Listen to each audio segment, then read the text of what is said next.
हाँ तो बेटा देखिए, हम लोग अब चैप्टर 1 शुरू करेंगे, वंदना। मैंने आपको इंट्रोडक्शन इसका दे दिया है कि हम वंदना क्यों करते हैं, या सबसे पहले संस्कृत में वंदना क्यों पढ़ते हैं, है ना।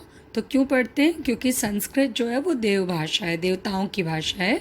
हिंदू माइथोलॉजी या हिंदू फिलॉसफी के अनुसार, या आप कह सकते हैं कि भारतीय संस्कृति के अनुसार भी जो संस्कृत भाषा है वो देवताओं की भाषा है। ठीक है, तो इसीलिए जब भी आप संस्कृत का सिलेबस शुरू करेंगे या आपने किया होगा तो आप ध्यान देंगे कि सबसे पहले आपको वंदना चैप्टर ही पढ़ाया जाता है, जिसमें कि हम ईश्वर की वंदना करते हैं। तो आपका जो ये चैप्टर है, चैप्टर 1, इसमें 5 श्लोक दिए गए हैं। कितने श्लोक दिए गए हैं? 5 श्लोक दिए गए हैं। तो हम लोग एक एक करके इन श्लोकों को पढ़ेंगे। ठीक है, तो चूँकि मैं आपको पहली बार पढ़ा रही हूँ तो मैं आपको बता दूँ कि किस तरह से हम लोग पढ़ेंगे। पहले मैं पूरा श्लोक पढ़ूँगी एक बार, ठीक है। पहले एक बार या 2 बार पूरा श्लोक पढ़ूँगी, उसके बाद एक एक वर्ड का, एक एक शब्द का आपको अलग अलग अर्थ बताऊँगी, ठीक है ना। पहले क्या करूँगी, एक एक श्लोक पढ़ूँगी, 1 या 2 बार, 2 बार, ताकि आप समझें और संस्कृत का सही उच्चारण सीख पाएँ। और उसके बाद उच्चारण मतलब बोलना, उसके बाद मैं हर एक शब्द का आपको अलग अलग अर्थ बताऊंगी, ठीक है। और उसके बाद हर एक लाइन बताऊंगी, और फिर उसके बाद पूरा श्लोक बताऊंगी, ठीक है। तो इससे आप जो है वो बहुत आराम से चैप्टर को समझ पाएंगे। और फिर भी अगर आपको कोई प्रॉब्लम होती है तो आप मुझसे कभी भी पूछ सकते हैं, ठीक है ना। तो देखिए, सबसे पहले प्रथम पाठ, पहला पाठ, वंदना अर्थात प्रार्थना। वंदना मीन्स प्रार्थना, ठीक है। So let us see the first श्लोक। सबसे पहले हम पहला श्लोक देखते हैं, ठीक है ना। तेजो असि तेजोमयि धेहि, वीर्यम असि वीर्यमयि धेहि, बलम असि बलमयि धेहि, ओजोसि ओजोमयि धेहि। क्या कह रहा है यहाँ पे कवि? ये संस्कृत के श्लोक हैं, तो श्लोक कौन लिखते हैं? कवि लिखते हैं। तो संस्कृत में श्लोक जो है वो कवि लिखते हैं। तो कवि क्या कह रहा है? तेजोसी तेजोमयि देहि, वीर्यमसि वीर्यमयि देहि, धेहि बलम असि बलमयि धेहि, ओजोसी ओजोमयि धेहि। तो तेजोसी, तेजोसी में 2 शब्द हैं। तेजोसी में कौन कौन से शब्द हैं? ये देखिए, मैंने यहाँ पर लिखा हुआ है। तेजोसी में 2 शब्द हैं। कौन कौन से शब्द हैं? तेज धन असि, तेज धन असि। तेज मतलब होता है तेजस्वी होना, तेजस्वी अर्थात जो प्रकाशित होता है, ठीक है। तेजसी, तेजो असि, तेज धन असि। तेजो मतलब हो गया तेजस्वी, ठीक है, जिसमें तेज हो, और असि मतलब होता है हो, ठीक है। तो यहाँ पर जो भक्त है, यहाँ पर एक भक्त ईश्वर से प्रार्थना कर रहा है। क्या प्रार्थना कर रहा है? कि हे ईश्वर, तुम, अभी मैं आपको बताऊंगी कि आपको कैसे लिखना है। पहले आप शब्द अर्थ समझिए। यहाँ पर इस श्लोक में, इन सभी श्लोकों में, ठीक है, इन सभी श्लोकों में जो वक्ता है, वक्ता मतलब बोलने वाला, अर्थात जो भक्त है वो ईश्वर से प्रार्थना कर रहा है। क्या प्रार्थना कर रहा है? हे ईश्वर या हे परमात्मा, हे भगवान, तुम तेजस्वी हो, तुम तेज स्वरूप हो या तेजस्वी हो। तेजोमयि देहि, तेजो मतलब अपना तेज, मयि मतलब मुझ में, मयि मतलब मुझ में, धेहि, देहि मतलब धारण कराओ। क्या होगा? हे परमात्मा या हे ईश्वर या हे भगवान, तुम तेज स्वरूप हो, अपना तेज मुझ में धारण कराओ। Is it clear? Is it to follow? समझ में आ गया? अब देखिए, सबसे पहली बात, इसमें जो ये पूरा श्लोक है ना बेटा, इसमें कहीं पर भी ईश्वर का नाम लिया नहीं गया। उनको संबोधित तो किया गया है, लेकिन लिया नहीं गया है। किस तरह से, जैसे जब आपके एग्ज़ाम पास आते हैं तो आप क्या करते हो, आप कहते हो कि हे भगवान मुझे पास करा देना, पास करा देना। लेकिन जब आप सुबह प्रेयर करने निकलते हो तो आपको इतना भी टाइम नहीं रहता कि आप कहो हे भगवान। हे भगवान आप कहाँ कहते हो, या हे ईश्वर या अल्लाह कहाँ कहते हो, अपने मन में कहते हो। तो यहाँ पर जो भक्त है ना, जो भक्त है वो अपने मन में कह रहा है। तो जब आप इसका भावार्थ लिखेंगे, अनुवाद लिखेंगे, संस्कृत में अनुवाद लिखा जाता है। अनुवाद मतलब टू द पॉइंट आप लिखेंगे, ज़रा भी इधर उधर नहीं। जैसे आप हिंदी पढ़ रहे हैं ना, आपको शिवानी मिस पढ़ा रही हैं, तो उसमें आप थोड़ी सी कथा कहानी लिख सकते हैं, थोड़ा सा उसको ज़्यादा एक्सप्लेन कर सकते हैं। लेकिन जब आप संस्कृत पढ़ते हैं तो आपने प्रीवियस क्लासेस में ये जाना होगा कि संस्कृत में आप टू द पॉइंट अनुवाद करते हैं। ठीक है, तो जब आप यहाँ पर इसका अनुवाद लिखेंगे तो आप कैसे लिखेंगे, हे परमात्मा या हे ईश्वर या हे भगवान। ये क्या किस में होगा, ब्रैकेट में होगा। किस में होगा, ब्रैकेट में होगा। फिर होगा आप तेज स्वरूप हैं, आप तेज स्वरूप हैं, मई मतलब मुझ में, तेज धारण कराइए। Is it clear. फिर दूसरा देखिए, वीर्यम असि, वीर्यम मई धेहि। वीर्यम, वीर्यम मतलब होता है पराक्रमी। वीर्यम असि, तुम, फिर वही चीज़ कि तुम जो है वो ब्रैकेट में जाएगा। ठीक है, तुम ब्रैकेट में जाएगा। तुम वीर्यम अर्थात पराक्रमी, असि मतलब हो। ये देखिए यहाँ पर मैंने इसका संधि विच्छेद करा है। संधि विच्छेद आप जान रहे हैं, जब एक शब्द को दो भागों में तोड़ दिया जाता है। ठीक है, संस्कृत ये संधि विच्छेद भी हम आपको पढ़ाएंगे, प्रीवियस क्लासेस में आप पढ़ भी चुके होंगे। तो ये संधि विच्छेद मैंने इसका किया है, आपको पहले से करके रखा है ताकि आपको इजी समझ में आए। वीर्यम असि, वीर्यम धन असि। तो वीर्यम मतलब क्या हुआ, वीर्यम मतलब हुआ पराक्रमी, असि मतलब हो। तो क्या होगा, हे ईश्वर तुम पराक्रमी हो, मई वीर्यम धेहि, मुझ में पराक्रम धारण कराओ, मुझ में पराक्रम धारण कराओ या कराइए। Is it clear. ठीक है, फिर देखिए बलम असि, बलम मई धेहि, तुम बलशाली हो। ये देखिए यहाँ पर मैंने इसका भी संधि विच्छेद किया है। बलम धन असि, बलमसी। ठीक है, बलमसी, बलम धन असि, तुम बलशाली हो। तुम क्या हो, बलशाली हो। मुझ में बलम मई धेहि, मुझ में बल धारण कराओ। बल मतलब शक्ति, शक्ति का स्वरूप भी माना जाता है ना ईश्वर को। तो आप कह सकते हैं तुम बलशाली हो या शक्ति स्वरूप हो, मुझ में शक्ति धारण कराओ। या अगर आप लिखना चाहते हैं तो आप क्या बोलेंगे, हे परमात्मा। परमात्मा आपने एक बार स्टार्टिंग में बोल दिया है, बार बार बोलने की ज़रूरत नहीं है कि आप शक्ति स्वरूप हैं, मुझ में शक्ति धारण कराइए। Is it clear. फिर देखिए ओजोसी, ओजो मई धेहि, जैसे तेजोसी है उसी तरह से ओजोसी है। तो तेजोसी का संधि विच्छेद हमने आपको क्या बताया था, तेज धन असि। इसी तरह से ओजोसी का ओज धन असि, ये आपने पढ़ा होगा 8th क्लास से बेटा, रिवाइज करा दे रहे हैं यहीं पर आपको। जब ये इस तरह से एस का साइन लगता है ना दो शब्दों के बीच में एस का, ठीक है, तो ये पूर्व रूप संधि या व्यंजन संधि कही जाती है। ठीक है ना, जो ये पूर्व रूप संधि कही जाती है। ठीक है, ये एक व्यंजन संधि का एक प्रकार है। ठीक है, तो ओजोसी, यहाँ पर मैंने इसका भी संधि विच्छेद किया। देखिए ओज, ओजोसी, ओजह धन असि, कि हे ईश्वर आप ओजशाली हैं। ओज मतलब ओज स्वरूप हैं, अर्थात कांति से भरे हुए हैं, प्रकाश से भरे हुए हैं। मुझ में प्रकाश धारण कराइए या कांति धारण कराइए या ओज धारण कराइए। ओके, अलग अलग समझ में आ गया ना सारे अर्थ। तो अब देखिए हम लोग एक बार पूरा पढ़ते हैं। ठीक है, फिर आपको हम बताएंगे कि आप लिखेंगे कैसे, मैं आपको लिखवाऊंगी भी, don't worry about that. Okay, तो देखो बेटा फिर से एक बार पढ़ते हैं। तो हम लोग अनुवाद में क्या लिखेंगे, सबसे पहले अनुवाद लिखेंगे ब्रैकेट में हे परमात्मा या हे ईश्वर, हे भगवान, जो आपको अच्छा लगे। ठीक है, ब्रैकेट क्लोज। आप तेज स्वरूप हैं, मुझ में तेज धारण कराइए। हे भगवान, हे ईश्वर या हे परमात्मा, आप तेज स्वरूप हैं, मुझ में तेज धारण कराइए।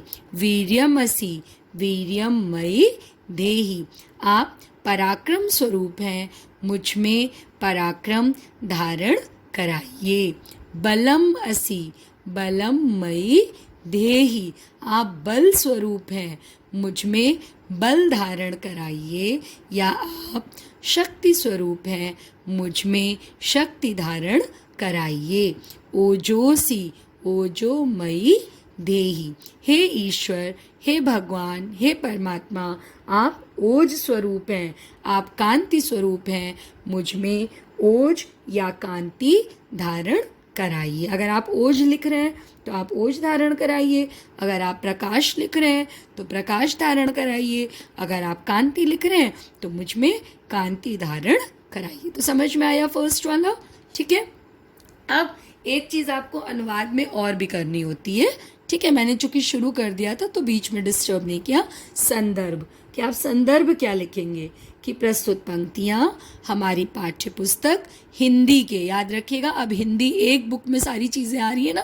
पहले जब हम लोग बच्चों को पढ़ाते थे तो संस्कृत की अलग बुक होती थी, लेकिन अब, या आपने जो 8th क्लास तक पढ़ा था तो संस्कृत की आपकी अलग बुक थी, लेकिन अब आपका जो संस्कृत है बेटा वो हिंदी में इंक्लूड है और बुक भी आपकी एक ही हो गई है। तो आप संदर्भ में क्या लिखेंगे कि प्रस्तुत अवतरण या प्रस्तुत श्लोक, मान लीजिए श्लोक या अवतरण पैराग्राफ को कहते हैं।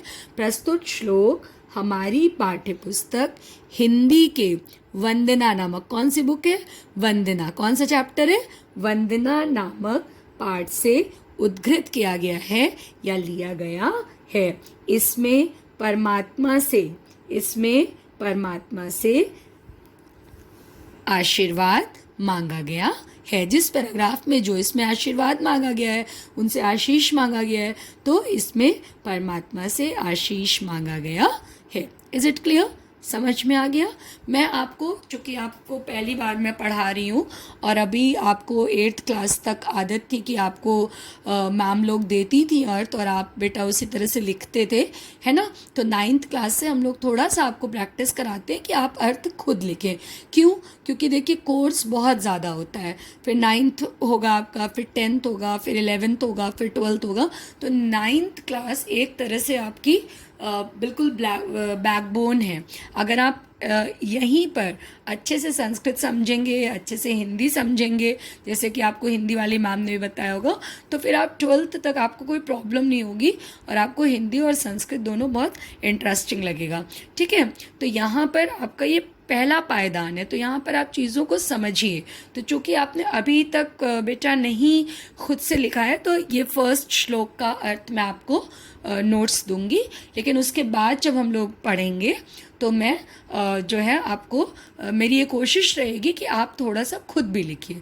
मैं तो नोट्स दूंगी, घबराने की बिल्कुल ज़रूरत नहीं है, मैं तो आपको सब कुछ प्रोवाइड कराऊंगी, बट जब आप इसको पढ़ें, जब आप ये वीडियो देखें, तो आप कोशिश करें कि आप खुद भी लिखें और उसके बाद जो मेरा भेजा हुआ नोट्स होगा उससे आप टैली करिएगा, तो आप देखिएगा कि आपको बहुत ज़्यादा अच्छे से समझ में आएगा। ओके, तो फर्स्ट श्लोक समझ में आ गया ना अच्छे से, कि और बहुत सिंपल सा श्लोक है। देखिए जब आप इसको पढ़ने, और एक चीज़ और, सबसे ज़्यादा 9th में आके क्या चेंज होता है 8th से 9th में, जब आप 8th से 9th में आते हैं तो 8th तक आप रटते हैं, आप सब्जेक्ट्स को रटते हैं, कोई भी सब्जेक्ट हो, हिंदी हो, संस्कृत हो, इंग्लिश हो, हिस्ट्री हो, बट अब बेटा केवल रटने से काम नहीं चलेगा। अब आपको थोड़ा सा चीज़ों को समझना होगा। आप जितना ज़्यादा समझेंगे, जितना बढ़िया समझेंगे, उतना ही आपके दिमाग में चीज़ें आएंगी, क्योंकि अब जो आपका सिलेबस है बहुत वास्ट सिलेबस है, बहुत फैला हुआ सिलेबस है, बहुत बड़ा सिलेबस है, तो आप चीज़ों को समझते जाएंगे। अब जैसे मैंने अगर एक बार अभी आपको और मैं अच्छे से अर्थ बताऊंगी तो आपको अर्थ जो है वो समझ में आ जाएगा। जब आपको समझ में आ जाएगा तो आपको उसको लर्न करने में भी आसानी होगी, आप उसे रट भी लेंगे। बट अब रटने से आपका काम नहीं चलेगा या लर्न करने से आपका काम नहीं चलेगा। क्यों? क्योंकि 10th क्लास आपको अगले साल बोर्ड देना है और बोर्ड में आपका ये चैप्टर तो यही आएंगे, बट अभी तक बाकी जो आप शब्द ये लिखते थे शब्द रूप, धातु रूप या हिंदी से संस्कृत में अनुवाद। तो अभी तक आप लोग क्या करते थे कि आपके संस्कृत के पीछे 5 होते थे अनुवाद, 5 आपको लिखा दिए जाते थे और 5 आप जो है वो लर्न कर लेते थे और एग्ज़ाम में लिख देते थे और आपको फुल नंबर मिल जाते थे। बट इस बार ऐसा कुछ भी नहीं होगा। क्यों नहीं होगा?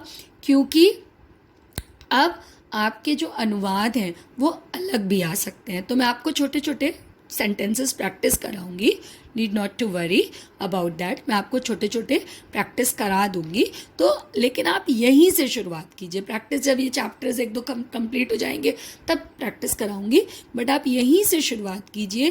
फर्स्ट पोएम वंदना से, प्रेयर से। प्रेयर के सबसे पहला चैप्टर इसीलिए प्रेयर कराई जाती है। आप घर से भी बाहर निकलते हैं, आपको प्रेयर करने को कहते हैं। स्कूल में आते हैं तो सिस्टर और टीचर्स आपको प्रेयर करने को कहती हैं, क्योंकि प्रेयर करने से हमारी आधी मंजिल तो हम ऐसे ही तय कर लेते हैं। तो प्रेयर के ही फर्स्ट श्लोक से ही बेटा आप ये आदत डालिए कि आप अब चीज़ों को रटेंगे नहीं बल्कि सारी चीज़ों को समझेंगे। So let us again one more time revise the श्लोक कि हे ईश्वर आप तेज स्वरूप हैं, मुझ में तेज धारण कराइए।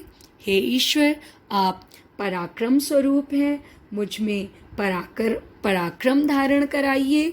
हे ईश्वर आप बल स्वरूप हैं या शक्ति स्वरूप हैं, मुझ में शक्ति धारण कराइए। या हे ईश्वर आप ओज स्वरूप हैं या कांति स्वरूप हैं, मुझ में कांति धारण कराइए। Is it clear?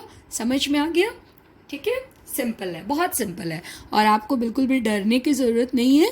I am always there for you. अगर आपको समझ में नहीं आएगा तो पूछेगा, क्योंकि मैं भी आपको पहली बार पढ़ा रही हूँ और जब आमने सामने हम लोग बेटा पढ़ाते हैं तो आपके फेशियल एक्सप्रेशन से समझ में आता है कि आपको बहुत अच्छा समझ में आ रहा है, कम समझ में आ रहा है या नहीं समझ में आ रहा है। बट पहली बार मैं आपको पढ़ा रही हूँ और वो भी संस्कृत जैसा टफ सब्जेक्ट जो जनरली बच्चों को लगता है। बट आई होप सो कि आपको बिल्कुल भी टफ ये नहीं लगेगा, आपको अच्छा लगेगा, ईजी लगेगा। ठीक है, I am trying my best to make your chapter very easy. और यहाँ जो नए बच्चे हमारे आए हैं दूसरे स्कूल से, उनको भी बिल्कुल घबराने की ज़रूरत नहीं है, क्योंकि मैं इन लोगों के लिए, कुछ बच्चों के लिए पुरानी हूँ कि उनको पता है कि ये रश्मि मैम है, बट मेरे लिए सारे बच्चे नए हैं क्योंकि मैं इन सारे बच्चों को फर्स्ट टाइम ही पढ़ा रही हूँ। ठीक है, तो घबराने की बिल्कुल ज़रूरत नहीं है। I am also trying my best कि आपको पूरा समझ में आए। ठीक है ना? अब देखिए दूसरा श्लोक, तो फर्स्ट श्लोक समझ में आ गया। अब चलिए हम दूसरा श्लोक देखते हैं। ठीक है, दूसरे में क्या है? दूसरा श्लोक आपने कई बार सुना भी होगा, कई बार प्रेयर में, आपके घरों में कहा जाता होगा, सुबह जब मंत्र पढ़े जाते हैं, है ना? क्योंकि ये एक ऐसा मंत्र है जो हम स्टूडेंट्स को पढ़ना चाहिए। जब हम लोग छोटे थे तो हम लोगों को घरों में बोला जाता था कि ये प्रेयर करके घर से बाहर निकलो। और कई बार आपने दीपावली के समय, दिवाली के समय इस श्लोक को कभी स्पीच में आपने याद किया होगा, या सॉरी ऐसे में आपने याद किया होगा ऐसे लिखने के लिए, या कभी स्पीच में आपने सुना होगा। ठीक है, तो ये दूसरा श्लोक जो है ये बहुत ही आपका बहुत ही कह सकते हैं आपकी बहुत सुना हुआ श्लोक है, आप इससे बहुत फ्रेंडली हो। ठीक है, तो देखिए, असतो माँ सद्गमय, असतो माँ सद्गमय, तमसो माँ ज्योतिर्गमय, मृत्योर्मामृतम गमय। 3 लाइन का श्लोक है, बहुत सरल सा श्लोक है, रटने की बिल्कुल ज़रूरत नहीं है। अभी मैं आपको एक एक अर्थ समझाऊंगी, एक एक शब्द का, बहुत अच्छे से आपको समझ में आ जाएगा।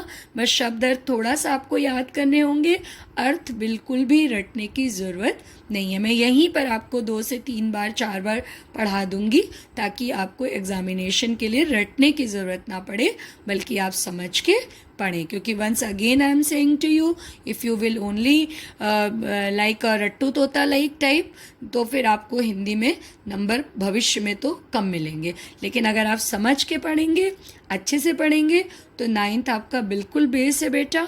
अगर आपके 9th में अच्छे मार्क्स आएंगे तो 10th, 11th, 12th में आपको 100 में 91, 92, 95, 98 नंबर लाने से कोई भी नहीं रोक सकता है। इसलिए ये मैं आपसे बिल्कुल बोलूँगी, इसको चाहे आप मेरी रिक्वेस्ट समझिए या एज वेल एज ऑर्डर, कि आप अब रटेंगे नहीं बल्कि आप समझ के पढ़ेंगे। ठीक है, तो देखिए, असतो माँ सद्गमय तमसो माँ ज्योतिर्गमय मृत्योर्मामृतम गमय। असतो माँ, असतो, असतो मतलब होता है असतः, असतः मतलब अंधेरे से, असत मतलब असत्य से, असत, असत, सत मतलब सत्य, असत्य से या बुराई से, माँ मतलब मुझे, सद मतलब अच्छे या सच्चे, सत यहाँ मतलब है, सत का मतलब क्या है यहाँ पे देखो फिर से, सत मतलब क्या है, सत मतलब यहाँ पर है सच्चाई, असत मतलब असत्य, माँ मतलब मुझे, सद मतलब सच्चाई, गमया मतलब होता है ले चलो, ले चलो। तो यहाँ पर भी इस श्लोक में भी एक भक्त जो है या एक बच्चा जो है वो ईश्वर से प्रार्थना कर रहा है। तो यहाँ पर भी आप अर्थ जब लिखेंगे बेटा तो उसी तरह से हे परमात्मा, हे ईश्वर या हे भगवान आप ब्रैकेट में लिखेंगे, क्योंकि कहीं पर भी ईश्वर का नाम नहीं लिया गया है, केवल उनसे मतलब ईश्वर का नाम मानसिक लिया गया है, और वाचिक, वाचिक मतलब बोलना, मानसिक मतलब मन में, तो ईश्वर का नाम मन में लिया गया है और बोला क्या गया है कि मुझे, माँ मतलब मुझे, असत्य से सत्य की ओर ले चलो। This is one of my favourite श्लोक, बहुत अच्छा श्लोक है। 3 लाइन में पूरी प्रार्थना जीवन भर के लिए आपने कर ली कि हे ईश्वर मुझे असत्य से सत्य की ओर ले चलो, तमसो, तम मतलब क्या होता है आपको पता है, तम मतलब क्या होता है अंधकार, तमसो अंधेरे से, माँ मतलब मुझे, ज्योतिर्गमय, ज्योतिर्गमय देखिए यहाँ पे जब ये एक शब्द है जिसका कि संधि विच्छेद होगा, यहाँ पर मैंने लिख के रखा है ये आपके लिए, ये देखिए तमसो माँ ज्योतिर्गमय, ज्योतिर्गमय, ये जो आधा र ऊपर लग रहा है ना बेटा, र आधा,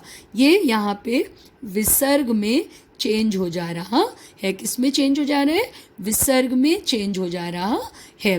तो मुझे ज्योति मतलब प्रकाश, गमय मतलब ले चलो, तो हे ईश्वर मुझे तमसो माँ, तमसो मतलब अंधेरे से, माँ मतलब मुझे, प्रकाश की ओर ले चलो। ठीक है, मृत्योर्मामृतम गमय, मृत्योर्मा अमृतम, इसमें देखिए 3 शब्द हैं, एक है मृत्यु, एक शब्द क्या है मृत्योर, मृत्योर मतलब मृत्यु से, माँ मतलब मुझे, अमृतम, अमृतम मतलब अमरता की ओर, अमृतत्व की ओर, गमय ले चलिए। तो क्या हुआ कि हे ईश्वर मुझे मृत्यु से अमृतत्व की ओर ले चलिए।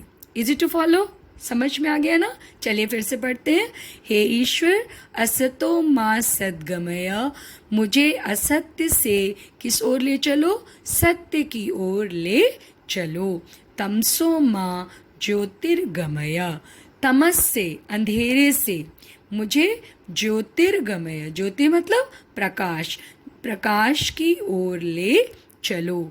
मृत्योर्मामृतम गमय, मृत्यु से मुझे अमृतत्व की ओर ले चलो, मृत्यु से मुझे अमृतत्व की ओर ले चलो। समझ में आ गया? तो मैं आज आपको 2 ही श्लोक पढ़ा रही हूँ, इससे ज़्यादा नहीं पढ़ाऊँगी, क्योंकि पहले ही दिन आपको बहुत हैवी डोज नहीं दूंगी, वो भी संस्कृत का बेटा। पहले मैंने आपको 2 श्लोक पढ़ाए, आपको समझ में आए ना? बिल्कुल समझ में आएंगे, आए समझ में? तो इसको आप मुझे पहले 2 श्लोक बताइएगा कि आपको समझ में आए हैं कि नहीं। अभी आपको कोई टेंशन नहीं लेना है बिल्कुल भी कि मुझे कहाँ लिखना है, कैसे लिखना है, शब्दार्थ लिखना है, अनुवाद लिखना है, अर्थ नहीं लिखा, संधि विच्छेद कैसे करेंगे, ये आपका टेंशन नहीं है, ये मेरा टेंशन है। मुझे पता है आपको कैसे कराना है। आप बस अभी मुझे ये बताएंगे कमेंट बॉक्स में इस वीडियो को देख करके कि क्या आपको ये 2 श्लोक समझ में आए हैं। ओके, अगर आपको ये 2 श्लोक बेटा समझ में आए होंगे तो मैं फिर इसी तरह से आपको आगे पढ़ाऊंगी, और अगर अगर आपको नहीं समझ में आता है, कोई प्रॉब्लम है, तो please write your problem in comment box in my this particular video. I will solve your problem. मैं आपको ये छूट इसलिए दे रही हूँ, मैं बच्चों को ये छूट देती नहीं हूँ, बता दूँ पहले आपको, लेकिन आपको ये छूट इसलिए दे रही हूँ और समझिएगा, उसके बाद प्रॉब्लम बताइएगा, क्योंकि मैं आपको बेटा पहली बार पढ़ा रही हूँ. ठीक है, तो मुझे बिल्कुल नहीं पता कि आपको कितनी संस्कृत आती है, कितना समझ में आया है, कितना नहीं आया है, और मुझे आप दिख भी नहीं रहे हो, है ना. तो मैं इसलिए मैंने पूरी कोशिश की है कि आपको अच्छे से दोनों श्लोक बताए जाएं, समझाए जाएं. ठीक है, तो आप ये देखिएगा और बताइएगा कि मैंने प्रथम पाठ वंदना के 2 श्लोक आपको बताए हैं, समझाए हैं अच्छी तरीके से, 2 से 3 बार अलग अलग अर्थ बताया है. ठीक है, और मैं आपको इसके रिटन नोट्स भी दूंगी, उसकी चिंता आपको ज़रूरत नहीं है करने की. आपको बस ये मुझे बताना है कि क्या आपको ये श्लोक समझ में आए हैं. आप इतना समझ लीजिए कि अगर ये 2 श्लोक आपको समझ में आए हैं तो आपको पूरी संस्कृत समझ में आएगी, और संस्कृत पढ़ना आपके लिए और संस्कृत पढ़ाना मेरे लिए चुटकियों का खेल होगा, फटाफट हम लोग कर लेंगे. ठीक है, और नहीं समझ में आया होगा तो फिर से पढ़ेंगे. ठीक है, बट आई होप सो कि आपको समझ में आया होगा. अच्छे से आप समझेंगे, अच्छे से पढ़ेंगे. अलग अलग अर्थ चैप्टर के नीचे भी आपके लिखे हुए हैं, मैंने तो बता ही दिए हैं.